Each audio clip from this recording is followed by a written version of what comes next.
Okay, 3, 2, 1. Hello and welcome to the Dragons Lair podcast, your home all things Dragons RFC and rugby in the region. I'm Jamie, and joining me as always is Gavin Thomas. How are you doing, Gav?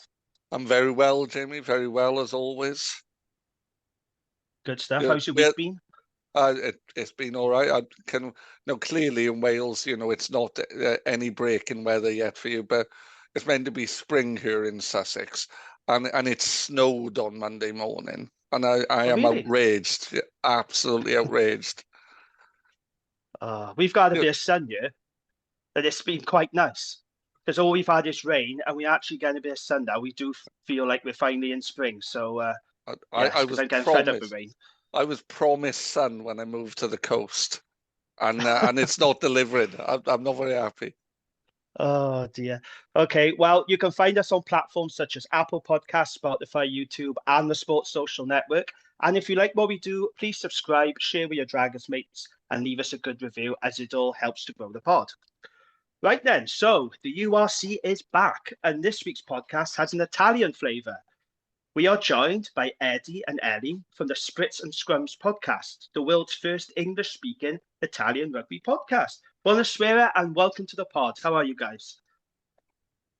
Ciao. Grazie mille. Molto, molto bene. Thank you for having us. It's a joy. Yeah, really no good. Problem. Did I butcher that, by the way? No, it was perfect. Was it? Oh, that's okay. I wanted to reply in Welsh, and then I was like, oh, I'm probably going to get it wrong. Is it Croeso? Croeso, yeah. Croeso, yeah. Excellent, good stuff. Okay, then. So, thanks for joining us, guys. So, I thought we'd kick things off with you guys just telling us a bit about yourselves and how the Spritz and Scrums podcast got started. Well, the Spritz and Scrums podcast got started because we like talking about Italian rugby, and we'd talk about it a lot. And then we thought, you know what? We'll make this a podcast. Oh, and on top of that, that's the positive side, which is like, we just found ourselves talking about it all the time and thought we'd record it. And the negative side is we thought there was so much ignorance and sometimes maliciousness about Italian rugby in the press at the time that we thought we'd actually try and be a voice supporting it as opposed to, listening to. Especially because there wasn't anybody talking about it in English, right? Like the fact that I think now there's a couple of us, but originally this is about just only a year ago, actually, we've been going. But yeah, we realized that nobody was talking about it in English, and there must be other Italian rugby supporters who maybe don't speak fluent Italian and can't, listen to the Italian podcast. So why not start our own? And we think we're funny.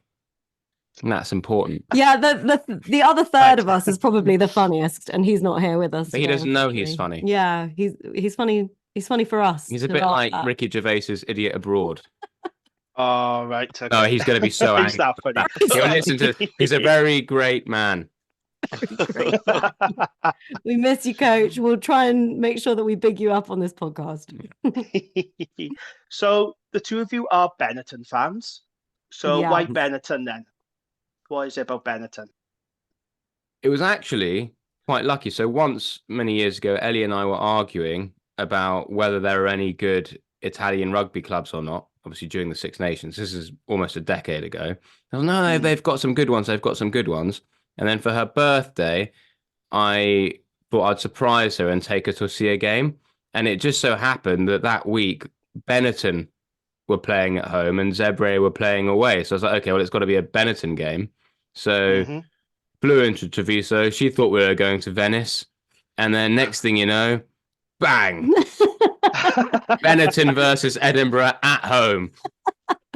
Doesn't get more romantic than that, does it? It doesn't. It really doesn't. But actually, that's where our love story with Benetton started, and it could have been Zebre, but we did go to Venice afterwards. Yeah, we did. He did say, "Don't worry, we're going to Venice tomorrow." Yeah, but we just fell in love with the place immediately. Like it's one of the most beautiful cities I've ever been to. It's a city, but it's really the size of a town. And if anyone listening to this hasn't been, do go. It's absolutely stunning, and I'm sure some Dragons fans are probably making the trip this weekend. Yeah. Or two of them. Yeah, they'll be there, I expect. Well, they'll have a beautiful time. €2 Prosecco's. You can't argue with that. But we just fell in. Wish I go now. Honestly, Yeah. that was it for us. You know, we were like, gosh, this is dreamy. I haven't been to a stadium, Yeah. especially, you know, we live in London. So getting to go to a stadium where you can pay kind of €2 for a glass of Prosecco and have a great time. And the atmosphere post game is amazing. They've got a little cassetta where the players come out afterwards and chat with everyone. It's very familial. And we sort of fell in love with it. And it's got a little bit more professional in inverted commas in that sense. But when we first went to this one, you know, after the game, everyone's like, "Oh, this is the pub we're going to." Went to that pub, and then you had, you know, Eduardo Gori, you know, 50 caps for Italy. Yeah. He was offering to buy us pints. Yeah. And then Ellie went to the bathroom. I was like, "This is amazing." And I went to Bram Stain again, who was, you know, an Italian international flanker. I said, when Ellie comes back, could we possibly get a photo before we leave? And then when Ellie was away, he then whipped around the entire pub, got all the Benetton players together, so that when Ellie came out, we had like a massive group photo. And I was amazing. Like, that nice. is just special. You don't get that in many places. Yeah. So then it was just love at first sight. Yeah. Through the ups and downs. Mainly ups, though. Well, there were some downs along the way, but ups mostly at the minute-ish. Yes. Has the club changed? So you're talking about 10 years ago. Now, clearly, in performance-wise, you know, the graph is upwards. Yeah. Has that come at the cost of some of the soul of the club? Or I don't think so yet that we've tangibly noticed. They have stepped up their game in terms of just the professionalism behind the social media that goes out, the graphics, all of that has really stepped up in the last, I'm going to say, 1.5 2 years. The work that Federico, the social media manager, is doing at the minute is, I think, top level. Like, it's on par with any top club. But I don't think it's lost its soul. They are going to expand the stadium this summer. Yeah. So I don't know whether... I don't think it's lost its soul. It has changed. It's got slightly more, again, in inverted commas, professional. You know, when we first went, we then went again for my birthday, and they gave me a bottle of champagne for my birthday. I don't think you'd get that anymore, but that's just because the club's growing. Yeah. But the atmosphere and the soul of it is still very much the same. And after the game, it's not like when you go to some of the Premiership teams and like the players are cordoned off and at their end and no one can get anywhere near them. No, they very much mingle and they're all part of it. It's very much, it still feels like a community club, even though they play some like top tier rugby. And that's lovely. But financially, they've definitely invested a lot in the last few years. They've just built a whole new hospitality area. Yeah, and they're building a new stand this summer. So that should up capacity to about 7,500, 8,000 people, because it's currently 5,000. And they're selling that out week in, week out, which again, 18 months ago was not the case. So clearly they've tapped into the potential. So it's exciting. But there is always a fear when things get too famous or too good. It's a bit like, you know, when you like a rock band or something and then, I liked them before they were famous. You know, there's an element of that, a concern of that, but I don't think so. I think, you know, it's still to this day, and hopefully it continues, an incredibly friendly and community-based club.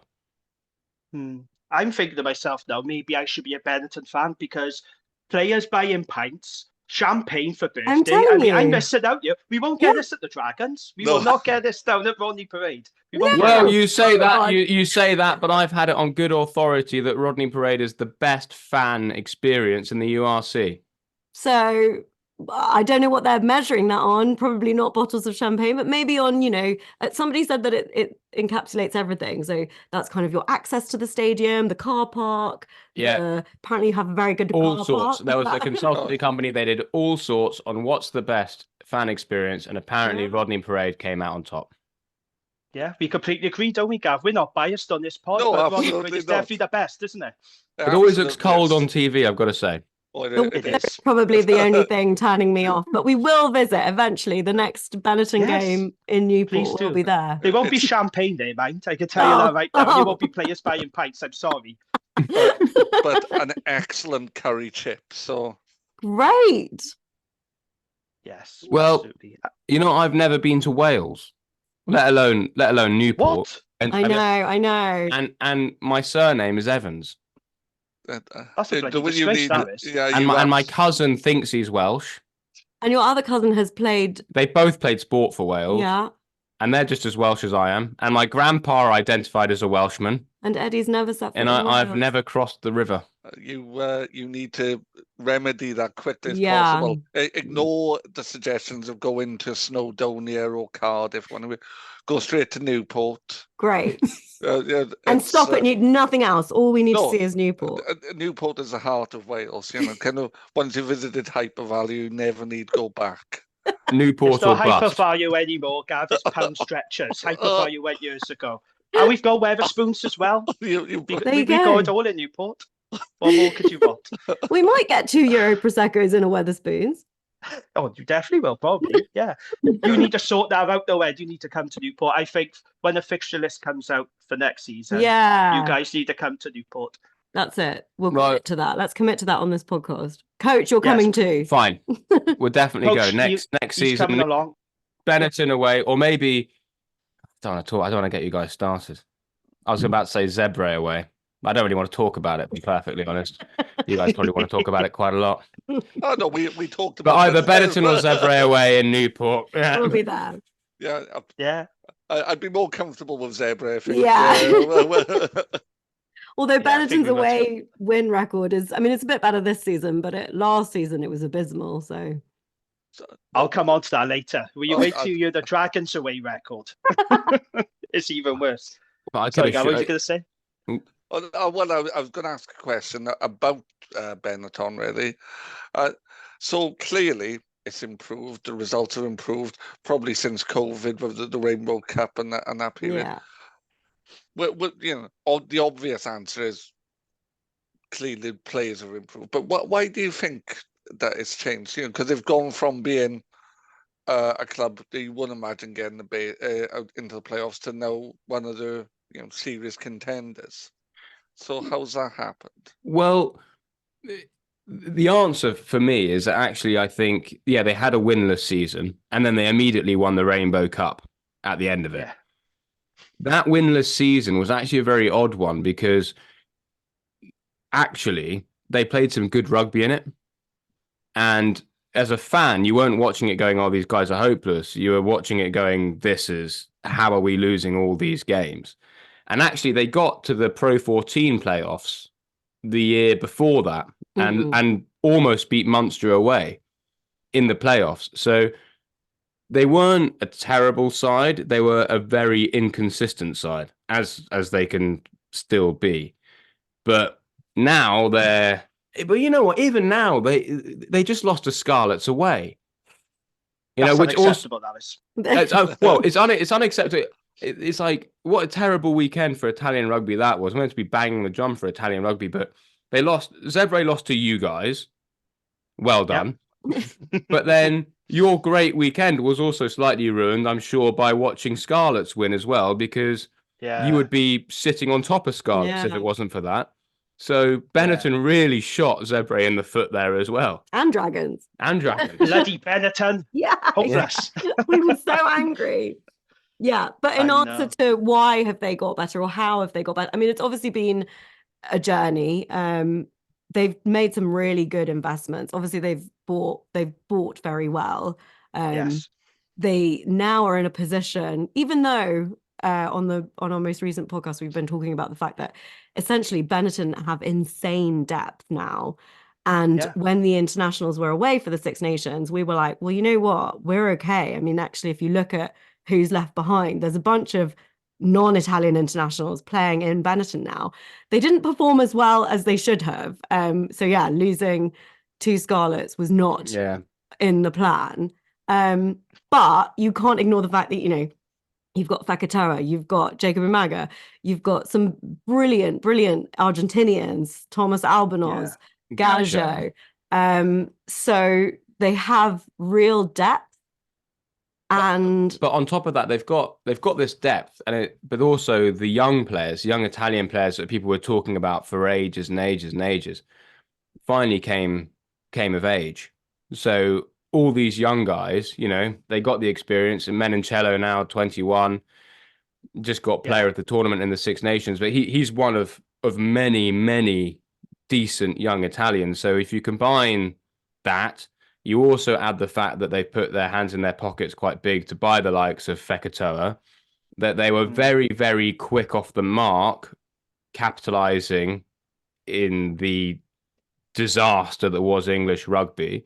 So they got a whole bunch of Wasps players in. They've done some very good business and developed young talent. And then the rest of them as well, they're experienced Italian internationals, again, are coming of age. They're just still coming into their peak. So it's a combination of things. On top of that, Bortolami is a pretty decent coach.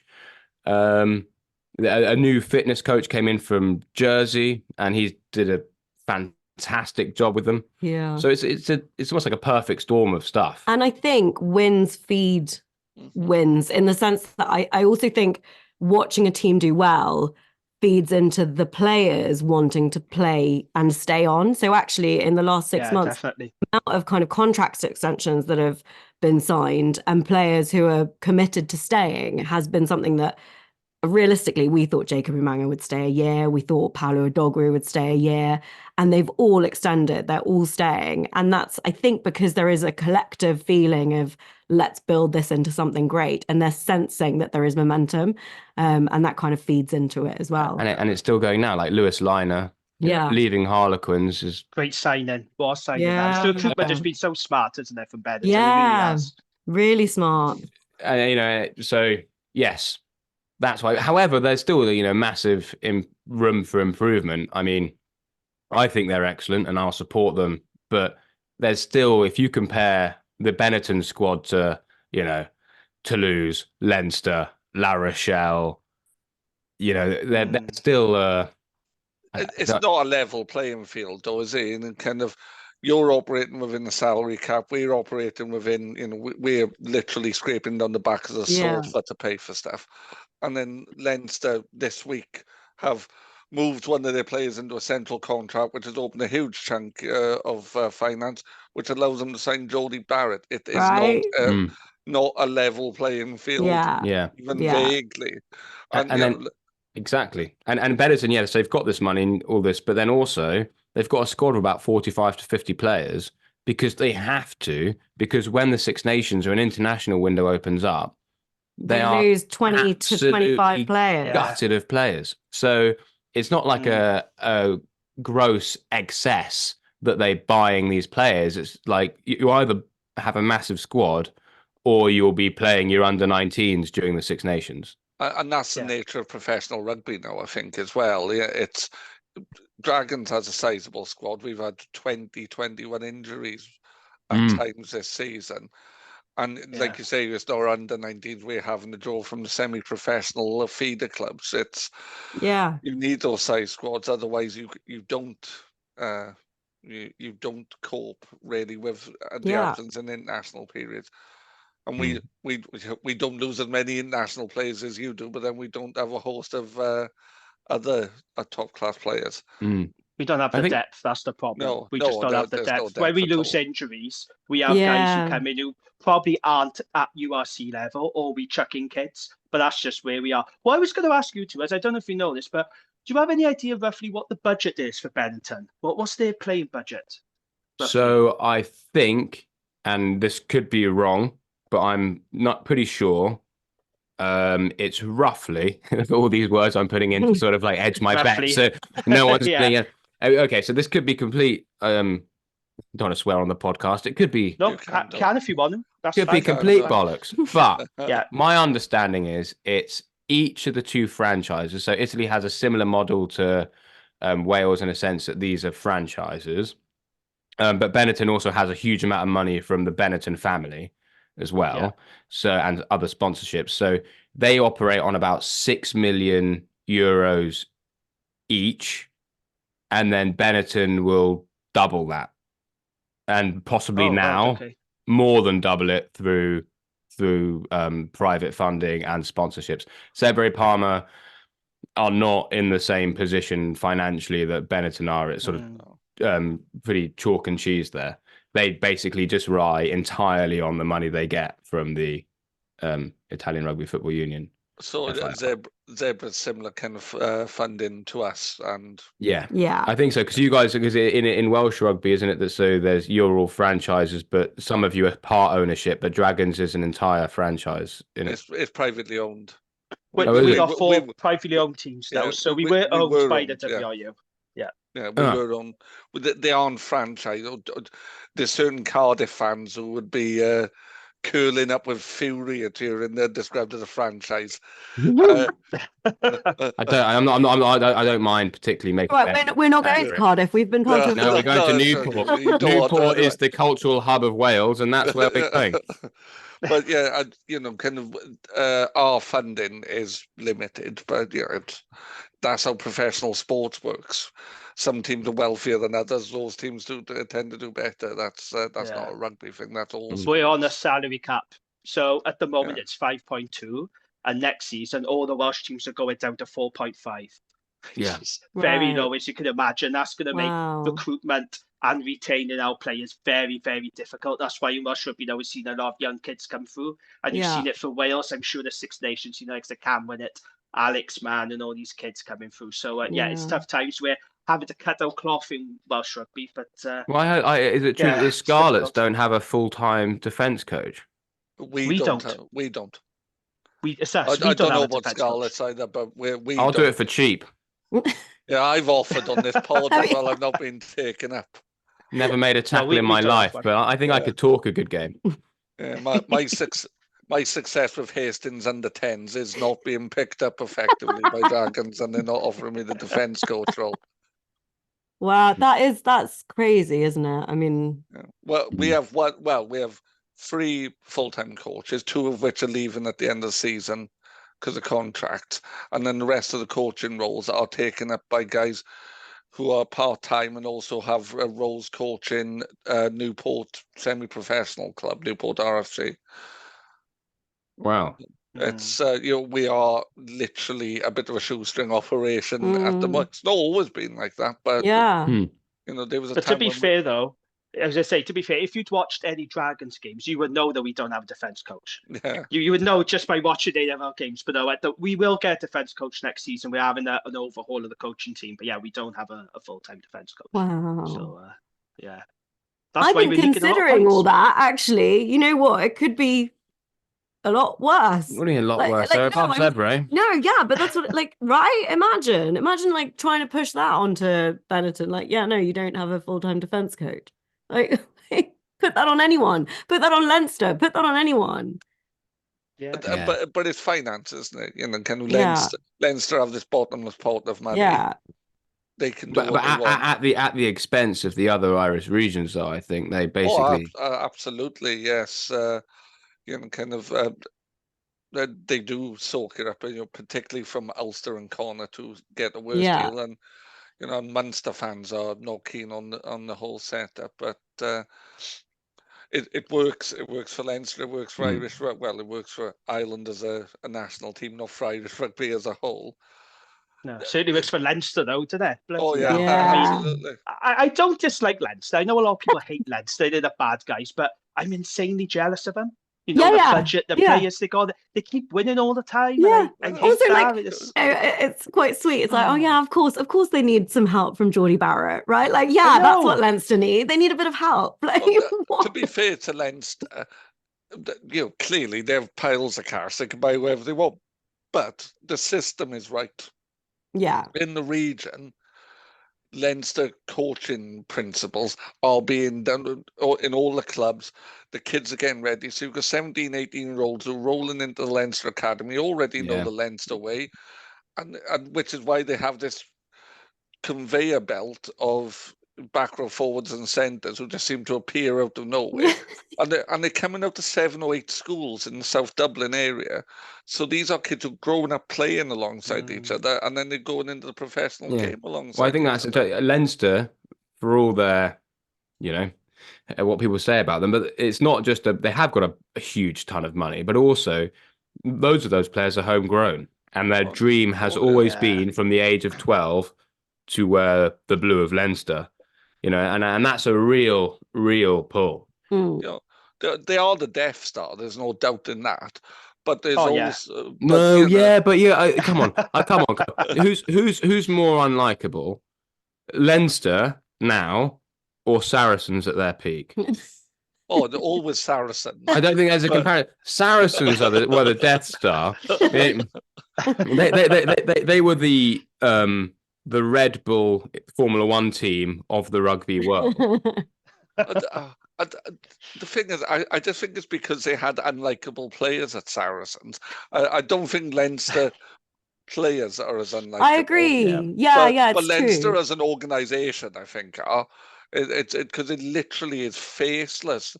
There are guys playing for Leinster, I couldn't tell who they are, and I'm sure the coaches couldn't. They just turn up and they're these identical players. But It's true. And that's the URC's challenge. You were a club probably, Benetton, a club with an ambition. Yeah. But there's not many clubs who can be ambitious because it really is about those budgets, isn't it? And if you compare the playing resources of some of the lesser teams. We were talking about this on our podcast recently, which is basically, and that's the joy of the Challenge Cup, because the Challenge Cup, in theory, is a winnable tournament for Benetton because Leinster aren't in it. That's literally what we said. Of course, that's it. Yeah. Otherwise, it's just it ends in tears for everyone. Yeah, but that's sport, isn't it? There's always a team slightly better than everyone else.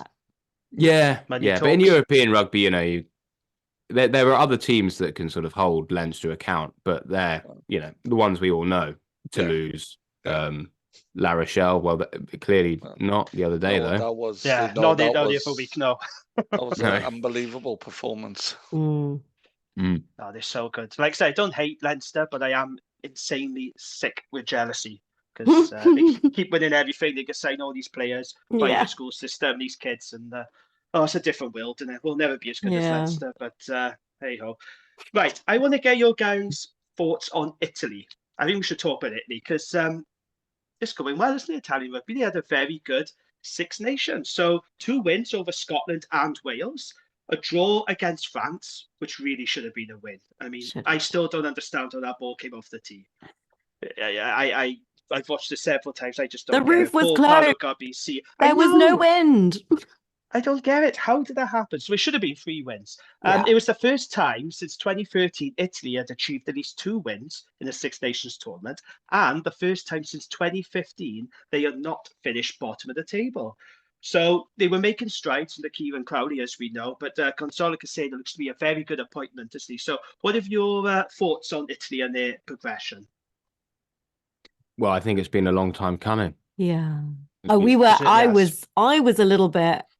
I was very annoyed when they sacked Kieran Crowley before the World Cup had even started. They basically said, like, he's going to finish with the World Cup. That's it. He's out. Because I thought that what he's been doing has been phenomenal. And the attack that he's built has been incredible and exciting and just something that we'd never really seen in Italian rugby. However, I have, on our own podcast, eaten my words, taken them back. Because I think what Gonzalo has done has brought, he's sharpened up the defense in a way that we knew we needed, but didn't realize how urgently it could be done and how well it could be done.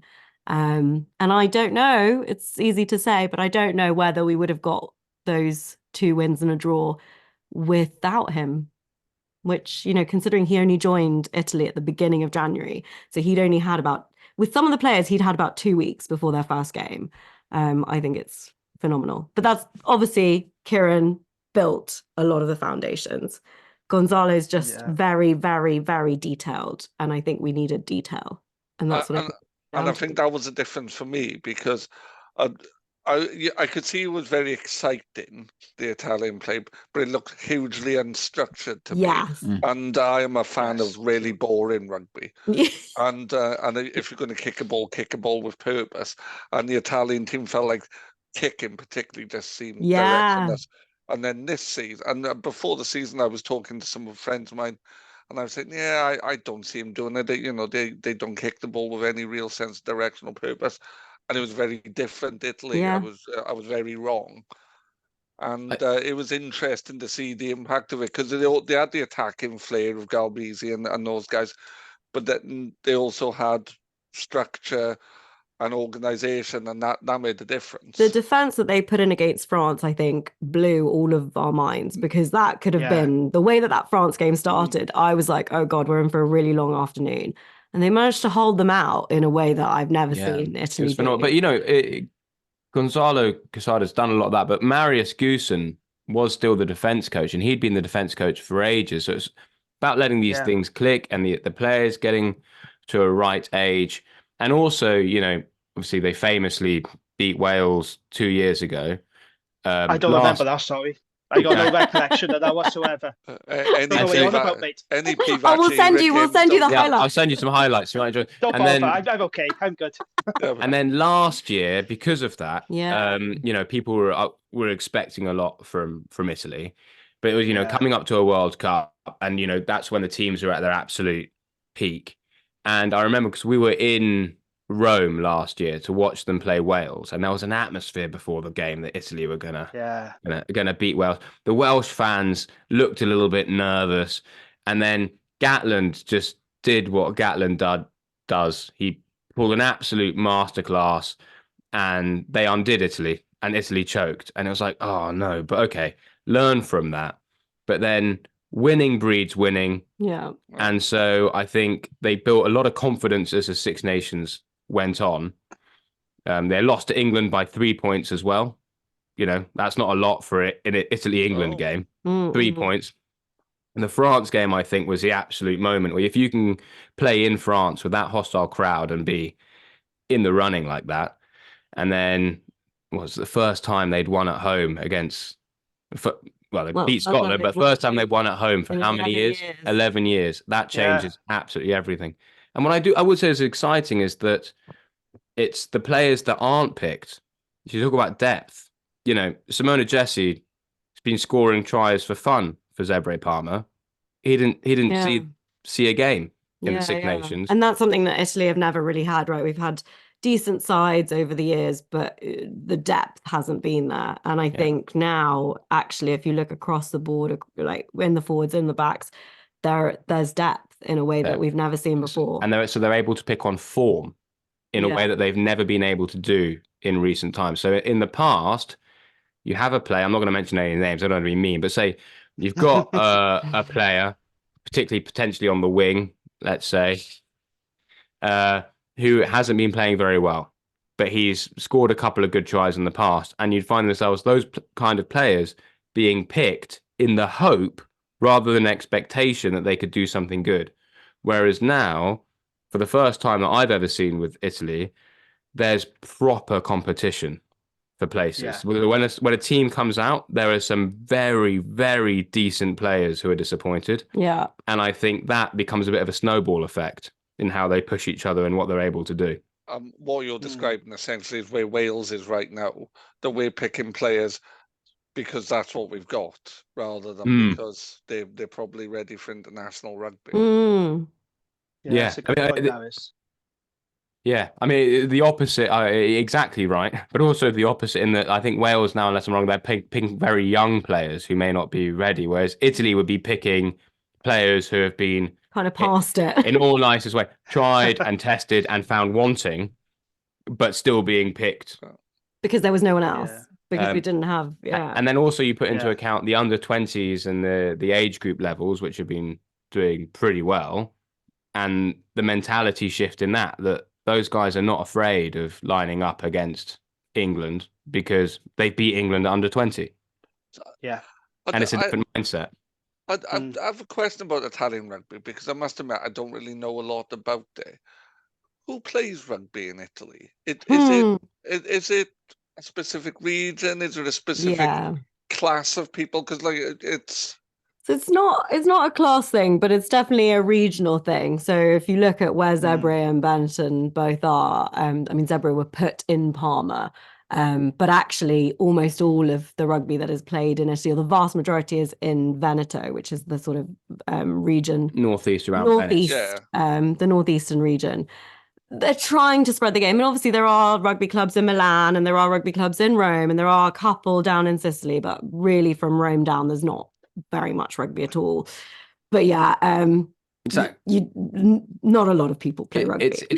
But then because, Italians are very proud, and if your team's losing, then it's hard to get a nation behind it. But I think Italy's a sleeping giant because there's 60 million of them, and they've shown if they start winning at a sport, they get behind it. And if 60 million people get behind Italian rugby, well, that's a bit of a sleeping giant. And the FIR are trying to collaborate now with the FIGC, which is the football union, to try and promote the game more to young kids because in Italy, everyone only ever cares about football. In fact, if you speak to the vast majority of Italy rugby players, they will all have started as footballers or wanting to be footballers. And then, I don't know, their uncle said, come and try this game out. And they knew nothing about it and kind of fell in love with it that way.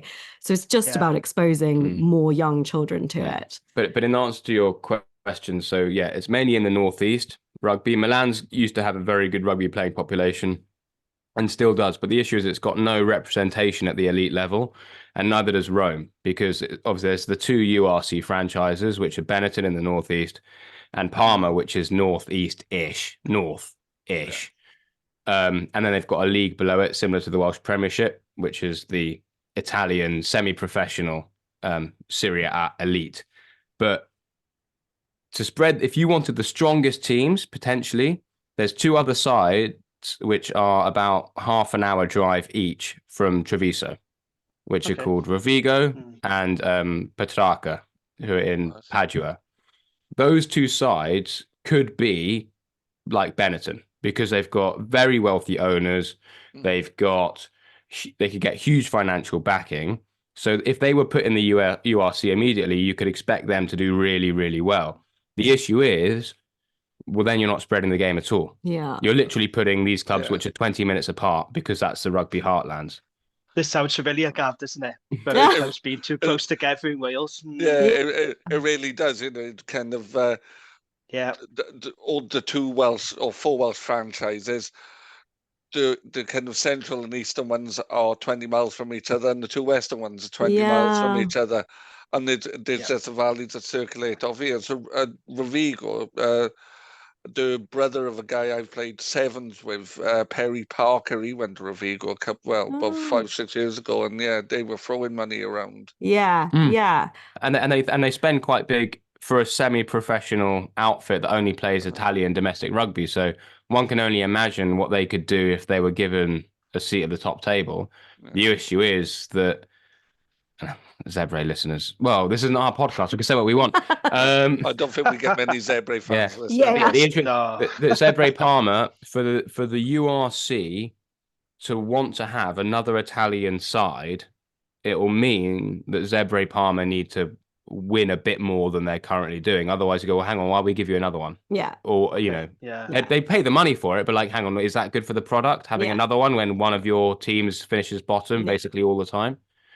But having another Italian side makes more sense to me than some of the things you see about, let's have a German club or a Georgian club. Or, I think what they should do really is, if they put one in Rome, it would work, because also Parma isn't particularly easy to get to. I'm not saying get rid of Zebre, absolutely keep Zebre Parma. And as you've seen, they play some really exciting rugby, and they've won some games this season, and they got to the playoffs to the Challenge Cup. So they're not mugs either, but put one in Rome or put one in Milan.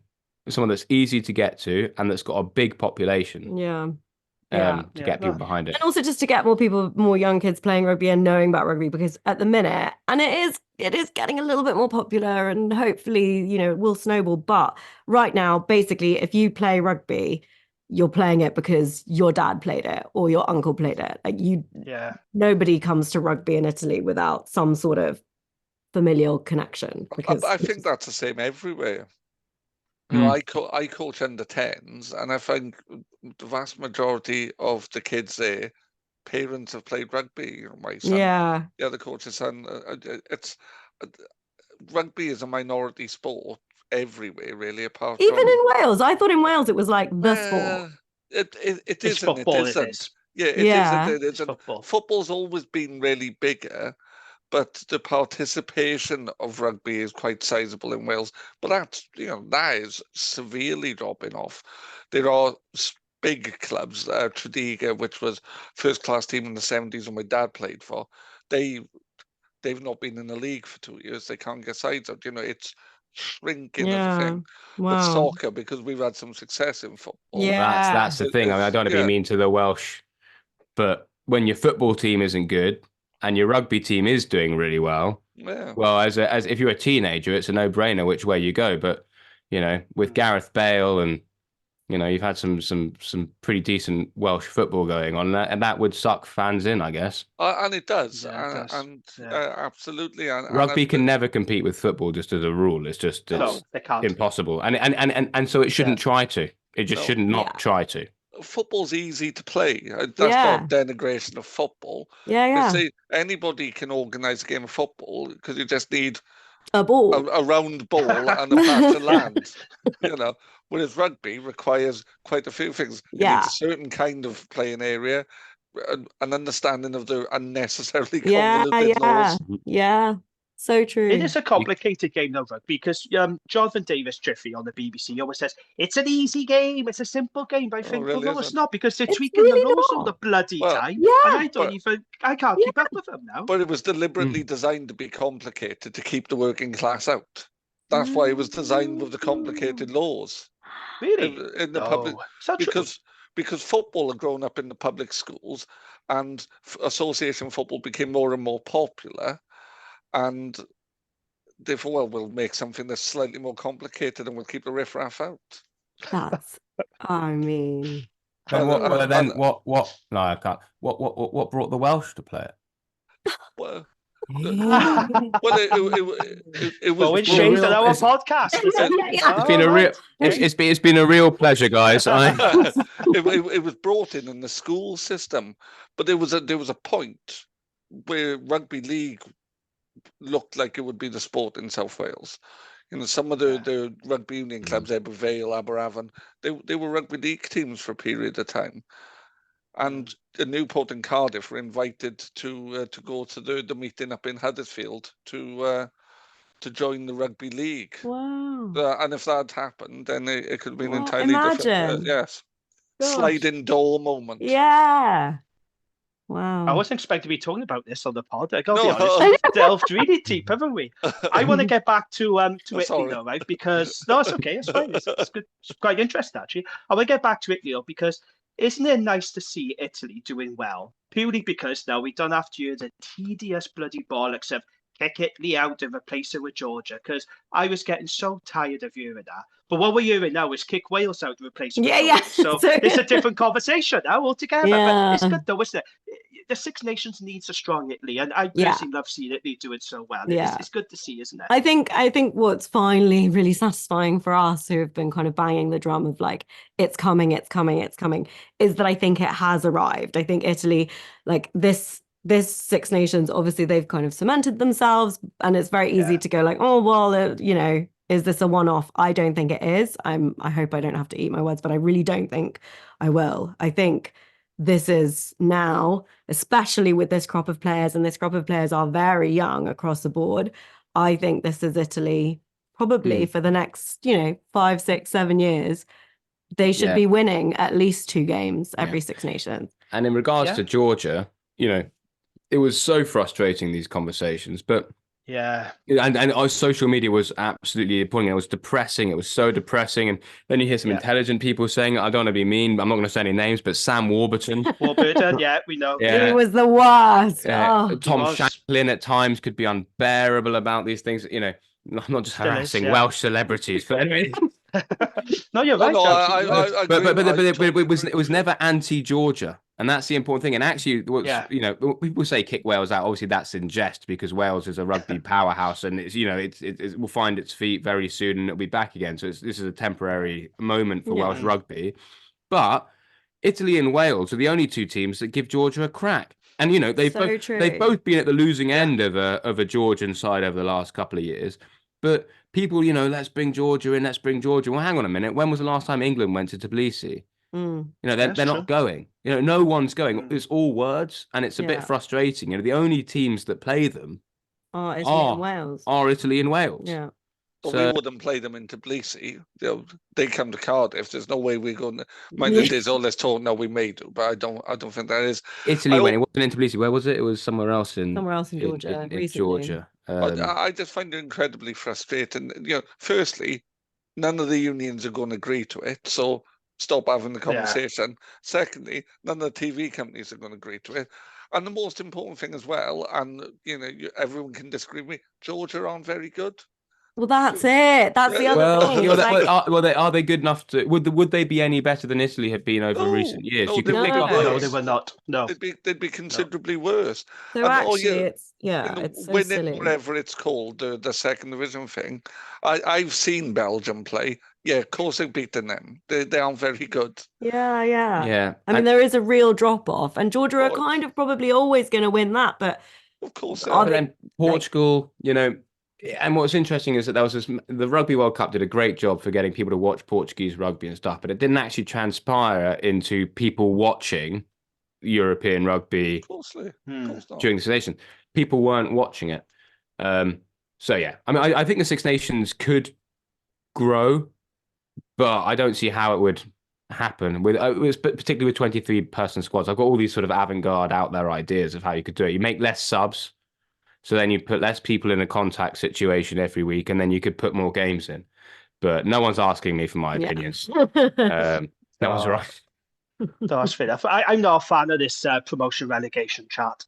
I'm sorry. I want to grow the game, and yes, I do think teams like Georgia should get more games against Tier 1 in Portugal. But if it ain't broke, don't fix it. And the Six Nations is a great tournament. Yeah, Leave it the fuck alone. Season, that's just my opinion. Leave it alone. Yeah. No, well, that's the thing. So if you want, first things first, just get them more fixtures.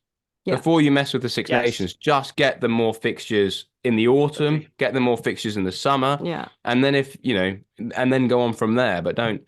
And as you said, the unions would never agree to it because, as we've seen, famously, you know far more than I will, but Wales have had some financial difficulties. The RFU, they've lost how many clubs in the Premiership in the last couple of years? No one. It's so bare to see. No one can afford to drop out of the Six Nations, because if you drop out, you're gone. That's it. The sport of that country dies on the spot. So why would any of the shareholding nations ever buy into it? Absolutely. The professional rugby nations are kind of funded by the major competitions they play in. The Sands sides, the Six Nations sides. Georgia is the only really professional rugby nation that isn't part of a major competition. Yeah, and before you do that, let's put the Black Lions into the URC or something like that. That's a stepping stone, and I think that'd be fun. Not instead of anyone. And I don't know how the fixtures would work. But yes, all in all, I'm very glad that we have shut up the kick Italy out haters. So am I, because it's so bloody boring. Right, I'm conscious of time. I feel like I've kept you for ages. Let's look ahead to this weekend. So, Benetton versus Dragons on Saturday. Kickoff is at 2:00. The game is live on S4C in the UK. What did they show it in Italy? Is it Sky Italia? So actually it is on, I think it's Sky Arena they show a lot of the games on, but they also occasionally put it on normal TV, occasionally. Okay. Not all of them, but normally it's on Sky. Okay, that's interesting. So head to head, these two teams have played each other 22 times. Benetton have won 13, Dragons have won 8, and it's been 1 draw. Benetton have only lost once at home in any competition since March 2023. Now, Ellie, you talked about away form for Benetton. Dragons have not won away in the URC since beating Scarlets back in April 2022. So if you think your away form is gash, compared to ours. Okay. The last 3 games between these two sides in the championship have resulted in a win apiece plus a draw. Dragons have won just twice in Treviso. The first time was in March 2015. Gav, when was the last time we beat Benetton in Treviso? Pre-COVID, I'm going to say 2018. Nope, it was November 2020. I was going to say 2020. Yeah. It was a behind closed doors game. Yes, in our terrible season where we basically didn't win a game. That would have been it. That's like why Dragons won. Yeah, yeah, makes sense. Yeah, it all adds up. Yeah, makes total sense. So, yeah. So I was listening to your pod this morning, Spritz and Scrums, on the way to work, and you were having a debate about selection for this game because you have got a massive game coming up with you against Gloucester in the Challenge Cup. I mean, that is going to be a fantastic game. I mean, as a neutral, I can't wait for that. Well, let's say it's a neutral. I'd like to see Benetton win, actually. Thank you. Thank you. You want to see your team stick together. Yeah. You were having a debate about selection. Some of you were saying that you should go full strength for this. I think it was you, Ellie, was kind of like, oh, no, we should. How do you guys think Benetton, because we're recording this on Thursday night, we don't know the teams yet. How do you think Benetton will approach this game? Because they are still in contention for the URC playoffs. And if they lose this, then it really makes it difficult for them, doesn't it, to get into that playoff bit. So how do you think they're going to approach it? If they lose this game, I think their chance of getting a playoff are over. That's it. It's finished. Their BKT URC season is done and done. They have a horrid sort of end of the season. They go down to South Africa. Ulster away, and they've got South Africa, the Sharks and the Bulls down there. So they really need these points. Yeah. I think they've got enough depth that they can put out a sort of 1.5, a first 15.5. Yeah. Is where I think they will be. And I think that will depend on who's got a little niggle or who's got a bit of an injury of who they'll pick. Yeah. I think Borgelami, I read an interview with him today, and he was saying that, expect some of the players who haven't had as much game time, but are definitely on form in training to be picked. If I was being really ruthless, what I think I would do, and again, no one's going to pay me for these opinions because they're garbage, I might pick basically a full strength side to play the Dragons and try and get a bonus point, which Benetton have really struggled. No offense, but pick a foot, go full for it. Try and get a bonus point, and then if you have to pick a weaker side, send your weaker side to Ulster. Get them travelling on the plane, all that discomfort for a game that you're probably going to lose anyway.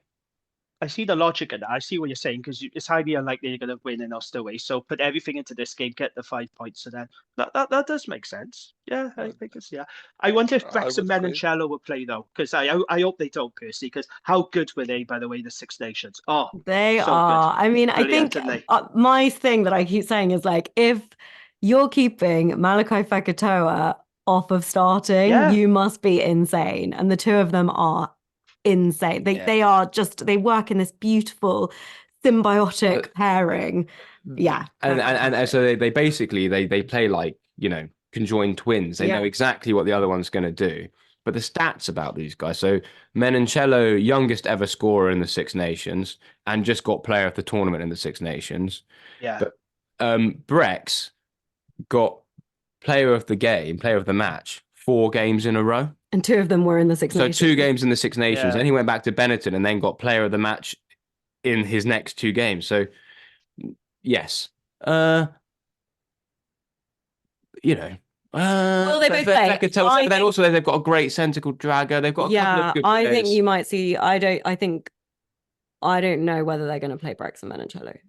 They might put Drago and Fekitoa on. But also Brex and Menoncello, I can't say it, famous last words, are basically indestructible type players. I feel like they could just keep going and going, and they're such workhorses. Yeah, but Brex is massively overworked. I think Brex could deserve it. I think Brex might have a week off. Menoncello's a bit young, so maybe they're like, give him another run around. The possibility of facing Malachi Fekitoa instead of those two. I know, right? Feeling me with any great. That feels great. He's our B player.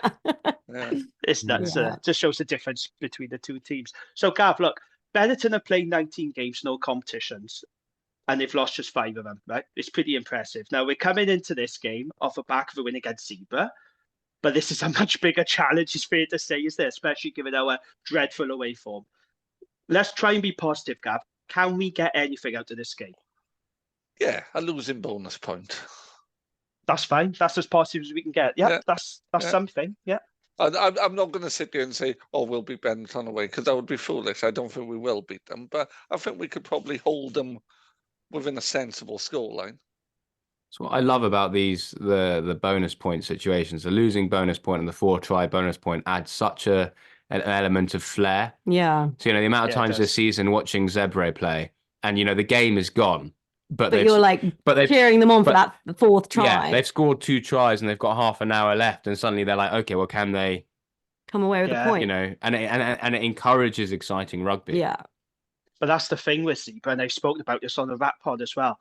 They're not winning games, but what they're doing, they're picking up losing bonus points and try bonus points, and they accumulate. They all add up, but that's why we are sort of neck and neck with them. And you got to give them credit. And like you said earlier, they've played some really nice rugby. Zebra, haven't they? They are improved. They still leak a lot of points, but they are getting better. Yes, it's a work in progress. But we had George Biaggi, the head of rugby operations, on our pod, and he was saying, the aim was take points from every game, one way or another, get points from every game, which is why they were. But then, I really well played to Dragons to beat them. I was so disappointed with the Zebre Palmer in that game because, as you know, though that game, the Dragons Zebre Palmer game, is such a big battle for those two sides, and Dragons, it's the basement battle, big time. It's horrible. And Dragons turned up to win it, and Zebre Palmer didn't, and it was a bit, why save your best performances for games you're never going to win? I've been saying that this season, and the Zebre game was definitely one we needed to target. I'm not even sure that we came to win it. I think we had a couple of chances that we took. And then when we needed to, we just held Zebre out. Yeah. It wasn't a particularly pleasant experience to watch, but it was. It never is. Dragons games, but they're always horrible. It's a shit fest. It really is. It's two struggling teams. Yeah. It's not nice because we did lose to Zebra in the Challenge Cup. Yeah. And it's that loss that really put us out of Europe because it was a freak result between Cheetahs and somebody, which meant we had to beat the Sharks. And I said to you, Gab, didn't I? As soon as we had to beat the Sharks, that was never going to happen. So we boasted up big time against Zebra in the Challenge Cup. And we were winning half time. We were first half was really good. And they paid £7 to watch it as well, which really annoyed me. I know, right? The EPCR TV. But a game. £7. Anyway, outrageous. But anyway, we will see how it goes because I think Dragons and Zebre both have Scarlets in their remaining fixtures. Mm-hmm. So if they both win that, it could be that both sides end up sitting on top of Scarlets. That'd be good. That'd be quite good. Yeah. I think that'd be really tasty. Yeah. It would. It absolutely would. Yeah. Okay, so before we let you guys go, let's do predictions. So my prediction on the Rat podcast on Monday, I said Benetton by 9 points. So I think this game's going to go one or two ways. I think it'll either be closer than we expect, but with Benetton coming out on top, I think Dragons will go there and give it a good crack, especially if we got our Welsh internationals. We have Rio Dyer, Aaron Wainwright, Tane Basherman. We should be able to put out a competitive team. Yeah. I think we can give Benetton a good game. Or I think Benetton will batter us. That's happened a few times in Treviso over the years. We've had a couple of 50-pointers put on us. But I completely agree. I think it's one or Benetton the other. By 9. It's on Saturday, is it? Eddie? Yeah. It's on Saturday, 2 p.m. What's your prediction, Eddie? What are you saying? Well, because I'm a professional, I'm just checking the weather. And you'll be pleased to know that there's lightning, rain, thunderstorms on Saturday. Very pleased to know that last weekend it was 33 degrees and this weekend it's 17. So I feel like for your Welsh players, that will be a lot. It's not good for your travelling fans who are going to Treviso. It's a beautiful city in the rain. But I think if it's rainy, it'll be and it's close. It's slippery underfoot. I reckon that plays into Dragons' favour a little bit. One would assume it rains in Newport more than Treviso. Benetton by 9 is a really good shout. Our pitch is lovely now, though. It's like a carpet all season round, so we aren't really used to playing on slippery grounds. But it's the ball getting wet. You see the hookers using towel. That could benefit us, yeah. I massively disagree with hookers using towels. Just get on with it. I'm going to say it's going to be something like 22-12. So by 10. I was going to say Benetton by 11. So still around that kind of ballpark. You know what? Even though I'm on your podcast, I love you guys. You guys are great. I was about to say, I'd really like to see Dragons get a bonus point, but then I think of Zebre, who we also have to talk about on our I know, podcast. I can imagine. And I can't give you guys the bonus point, even in my heart, because it's so sad, you know? Yeah. But I do think it'll be a high-scoring game. So I'll buy you a Weatherspoons pint next time I see you, but I'll keep the keep the point. keep the point. You can get us you get a €2 prosecco if we Yeah. ever go to Treviso. Honestly, next Dragons game in Treviso, you guys must come, and we'll come. We'll make the journey to Newport, because if you haven't been, it is the most beautiful place. I definitely want to go, and I want to go for a Six Nations game as well. I want to go to Rome. Yes, I mean that's I think that'd be good. Joyous. That's standard, I know, but it'd be good to go to. Brilliant. Don't be a stranger when you go. Get in touch. Yeah. Oh yeah, absolutely. Right, Gav, you haven't given your prediction yet. So, what's the score going to be? Bear in mind now, we should have our Welsh internationals and the weather, and if we give it a good crack and not do anything stupid and play Dragonsy, we should be able to get something out of it, shouldn't we? 21-15 to Benetton. Oh, okay. Nice. I score that. Yeah, take that. I could they get a losing bonus point. I could see that. Yeah. Good stuff. Okay, so thank you for joining us. If our listeners want to find out more about your pod, want to subscribe, etc., where can they find you on socials, and where are you at? So Instagram is probably the place where, and Twitter actually. Instagram and Twitter. Search Spritz and Scrums. Spritz and Scrums. Yeah, you'll find us there. And our podcast is on all of the podcast players. Spotify, Apple, wherever you get your podcasts. Called Spritz and Scrums because we drink a lot of Aperol Spritz, or any kind of Spritz, could be Campari, or Select. They've got a special aperitif in Venice and Treviso called Select. Worth going just to try it. Anyway, so we drink a lot of Spritz and we watch a lot of Scrums. So Spritz and Scrums. That makes sense. Excellent. Aperol is hugely overrated, though. I'm standing by that. Campari or Select. My grandmother drank Campari. I developed it. Funny, in the UK, it seems to be like quite a sort of like older lady drink that I didn't realise. We could sell it in our cafe. So my surname's Evans, Ellie's is Russo, but obviously we're married. But we actually have a joke, which is, we couldn't double barrel because Evans Russo sounds like it's a cafe in Newport. Van's Cafe. We do the finest gelato in all of Newport. All cafes in South Wales are run by Italians. Or there you Italian go. So if we decide that actually we want to retire to, I hope my terrible Welsh accent hasn't offended you. It's fine. You know what? It is literally the land of my father's Wales, because my dad's dad's dad was the fully Welsh one. So it's literally the land of my father's. And he's never been. Never been. Shocking. Not even been to Newport. Not good enough. Guys, thank you very much for Thank you joining us. so much. Thank you so much for having us. Grazie mille. Thank you so much. Best of luck for the pod. And I'm going to say best of luck to Benetton. Not on Saturday. I'm sorry, not sorry. Wow. We need the points. So if you could have an off day or stinker, let us win. That'd be great. But definitely best of luck for the rest of the season, especially against Gloucester. I think that's good. Thank you. You're going to that, so much. We're going. going. We'll be there. Yeah. We'll be exciting. there. Yeah, That's so it should be a good Brilliant. one. But thank you so much for having us, and we will have you guys over on ours at some point, I'm sure, when the next big game is on, probably next season. But it's been a joy. Dragons versus Benetton in the Champions Cup final in 2 years' time. Oh, that's the dream, isn't it? Oh, gosh. I'm getting all misty-eyed. All the best, thank you, guys. Thank Bye, you. Thank you. Bye. Ta-ra. Ciao. There we go. What a lovely couple, Gav. They were indeed. Yeah, really nice. Okay, let's go on to the news, because there's been a fair bit of news since our last pod. Starting off then, a bit of surprising news. Jack Dixon, he's retired from rugby at the age of 29. So Dixon hadn't played for the Dragons since he suffered a head injury against Leinster in November. But his surprise decision to quit the sport after 13 years is not injury-related. Dixon went on to say that rugby and the Dragons has been a huge part of my life since I was 16 years old. But I feel it's the right time to step away, move on, and start the next chapter of my life. It's a bit of a shame, this, Gav, isn't it?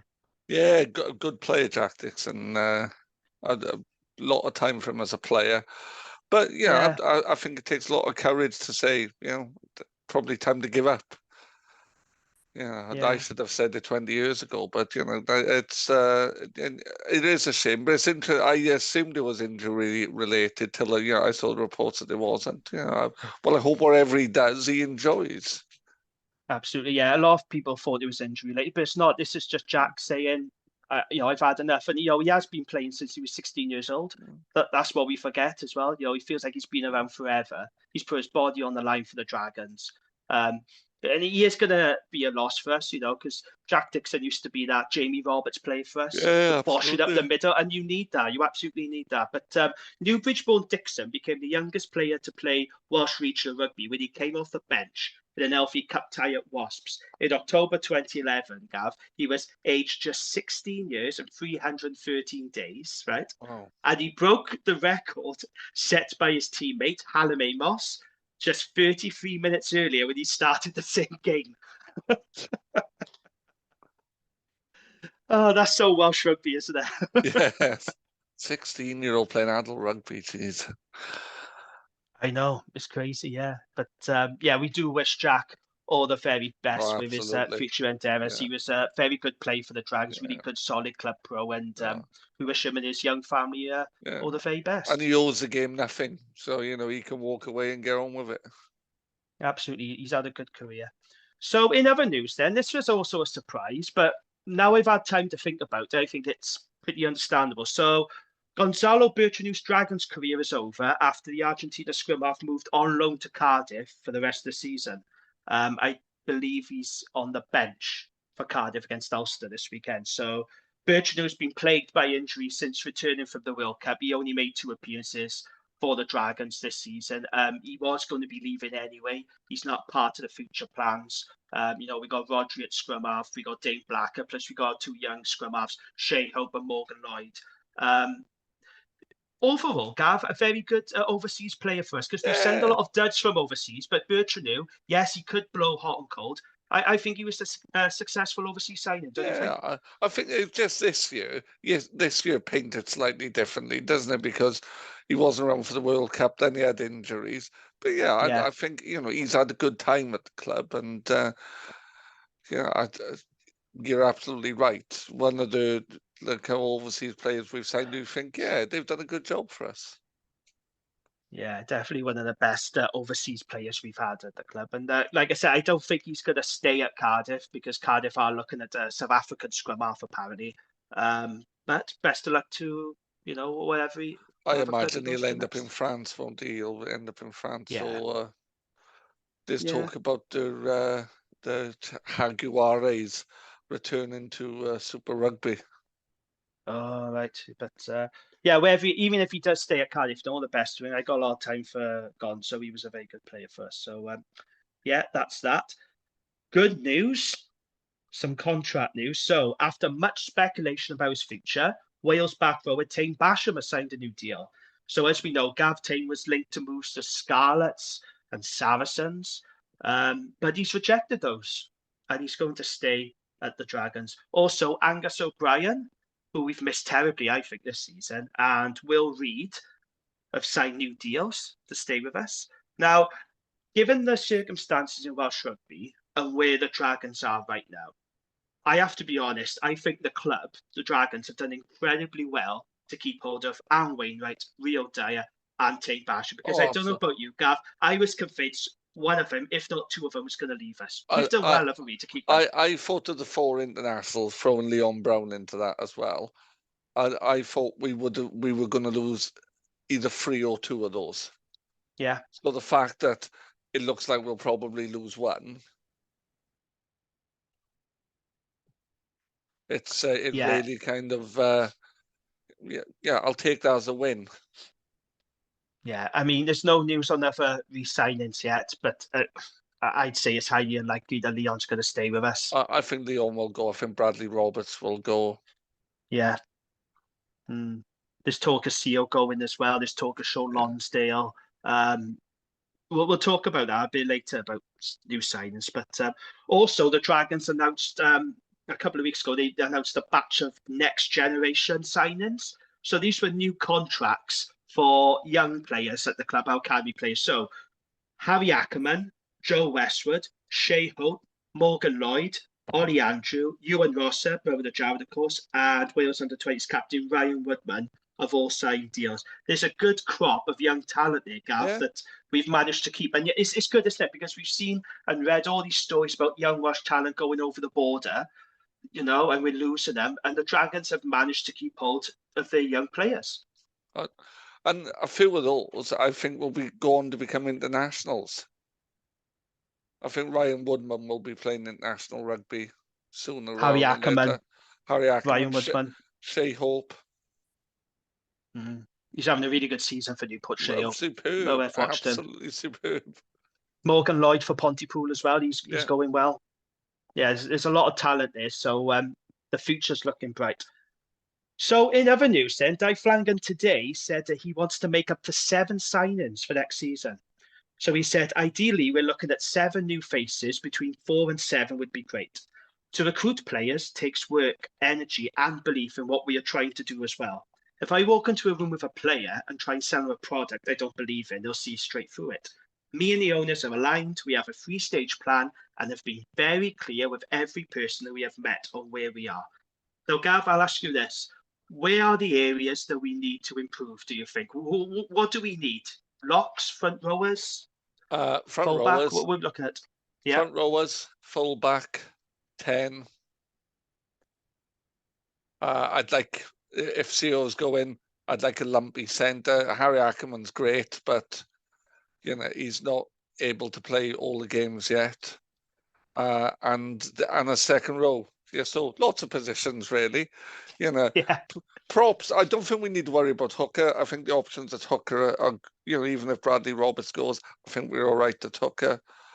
Props, we do need a bit of strength there. Second row, we again, Sean Lonsdale's gone particularly. We probably need someone there. Back row, we're fine. I think 9, we're fine.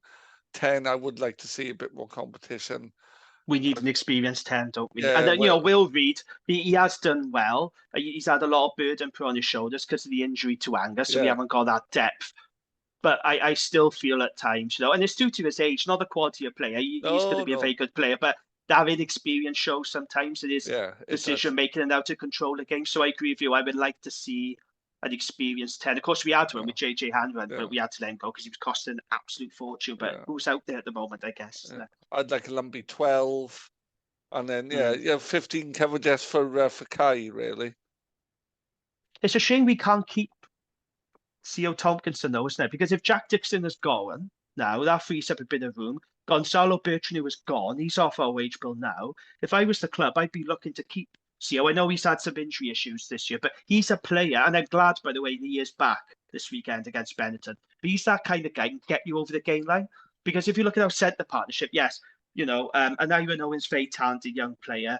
Steph Hughes is reliable, but they lack power, don't they? They don't get you over that game line. They're more playmakers than big boshers, as I like to call him. That guy who can bosh over the game line. The second playmakers are 12 rather than, those kind of crash ball 12s.